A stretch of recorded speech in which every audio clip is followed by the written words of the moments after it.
Bismillahirrahmanirrahim. Assalamualaikum warahmatullahi wabarakatuh. Perkenalkan nama saya Adian Sandra S, NPM 10060601325. Saya dari Prodi Statistika, MIPA. Saya akan mempresentasikan hasil artikel saya yaitu mengenai komputasi tabel mortalitas. Komputasi sendiri merupakan metode untuk menyelesaikan permasalahan-permasalahan diproseskan secara analitik dengan cara operasi hitungan. Dalam komputasi sendiri ada manajemen data, analisis data, pendeskripsian data. Salah satu analisisnya adalah analisis survival. Analisis survival sendiri merupakan salah satu metode analisis untuk melihat berapa peluang data yang diamati untuk bertahan hidup.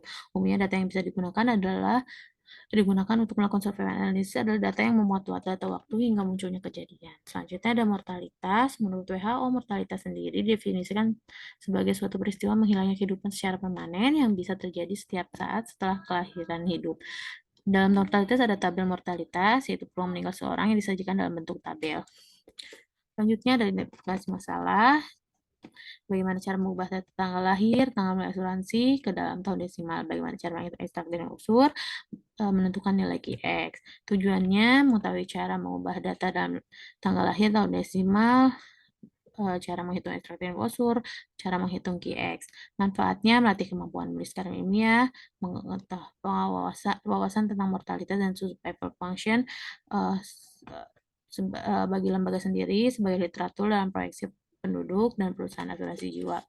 Fungsi survival yaitu alat untuk menasihati peluang hidup dikenal dengan fungsi survival. Biasanya fungsi tersebut dibahas dalam dunia asuransi jiwa. Misalkan X berubah acak untuk kontinu yang menyatakan usia kematian dan X memiliki fungsi distribusi Fx. Bisa dilihat fungsi hazard sendiri yaitu peluang kematian dalam selang waktu X sampai X per 1 dapat pula dinyatakan dengan fungsi kelangsungan hidup. Nah, banyaknya kematian yang terjadi dalam selang waktu X per 1 ini dinyatakan sebagai laju mortalitas selang waktu tertentu. Secara umum, untuk selang waktu X plus lambda X bersama data dapat ditulis dilihat di bawah, limit dari laju mortalitas pada persamaan di atas mendekati 0. Untuk lambda X mendekati 0 merupakan fungsi hazard. Fungsi hazard ini menyatakan laju mortalitas sesaat. Selanjutnya adalah waktu hidup yang tersisa. Fungsi waktu hidup tersisa menurut Bowser dan kawan 1997 dilambangkan dengan perubahan jak kontinu Tx yang menyatakan sisa umur bagi seorang berusia X. Sehingga Tx sama dengan X min X kecil dapat dilihat mortalitas sendiri tabel mortalitas merupakan salah satu dari 3 komponen demografi selain fertilitas dan migrasi yang dapat mempengaruhi jumlah dan komposisi umur penduduk. Selanjutnya ada estimasi interval diperlukan sebagai pendekatan untuk menafsir QX dengan data tersensor. Untuk menafsir QX, kita perlu mengetahui pengalaman bertahan hidup setiap anggota antar usia X sampai X per 1. Untuk melihatnya, kita membutuhkan pasangan orde, yaitu YI dan ZI. Ekstrak dan eksposur. Ekstrak dan eksposur sendiri adalah peserta itu lamanya peserta tersebut dalam observasi. Untuk setiap orang dalam pengamatan tersebut mempunyai 3 usia penting. Usia sebagai saat masuk, usia keluar dari pengamatan, dan usia meninggal. Yaitu ditandai dengan YI, ZI, dan TTI. Metodologinya sendiri bisa dilihat ada menentukan periode observasi, mengubah data tanggal desimal, menghitung usia saat masuk observasi, menghitung usia keluar observasi, menghitung usia meninggal, menentukan baik interval, vektor usia menjadi vektor durasi, exposure, menafsir peluang meninggal QX. Nah, data yang didapat yaitu data yang diperoleh dari buku survival model. Selanjutnya, hasil pembahasan.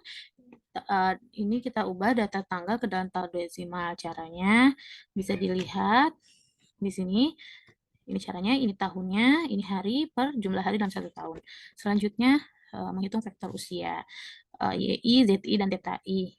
Caranya itu YI dengan seperti ini, ZI ini, TTI seperti ini. Mengkonversi vektor usia menjadi vektor durasi.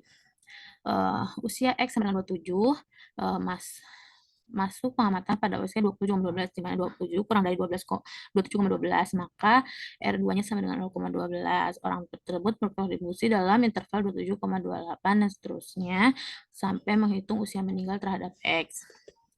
Menghitung ekstrak dan eksposur terdiri dari orang kedua, menghitung ekstrak orang kedua menggunakan persamaan 2.26. Caranya S2 min R2 1 min 0,28. Di sini dapat dilihat total ekstrak dan eksposurnya. Nah, selanjutnya menaksir peluang meninggal pada usia X dan QX dengan cara DX dibagi sigma ekstrak dan eksposur. Hasilnya segini. Untuk menaksir peluang meninggal pada usia X sebelumnya harus mengetahui banyak yang meninggal atau DX pada interval X, X plus 1. Peluang meninggal dihitung menggunakan persamaan 2.33 dengan syarat DX lebih dari 0. Didapat DX yang lebih dari 0 adalah X sama 30, 31, dan 32. Kesimpulan dan saran estimasi peluang kematian merupakan kuantitas penting dalam perhitungan asuransi, prediksi penduduk, prediksi populasi serangga. Skripsi ini membahas metode momen untuk menaksir peluang kematian individu. Sebagai studi kasus digunakan data mortalita dari buku London. Hasil pengolahan dan hasil data menunjukkan bahwa metode momen dapat digunakan untuk membangun tabel mortalitas suatu populasi. Disarankan menggunakan metode maksimum likelihood untuk menaksir peluang meninggal dan hasilnya dibandingkan dengan metode momen. Sekian dan terima kasih. Sekian presentasi dari saya. Kurang lebihnya mohon maaf. Wassalamualaikum warahmatullahi wabarakatuh.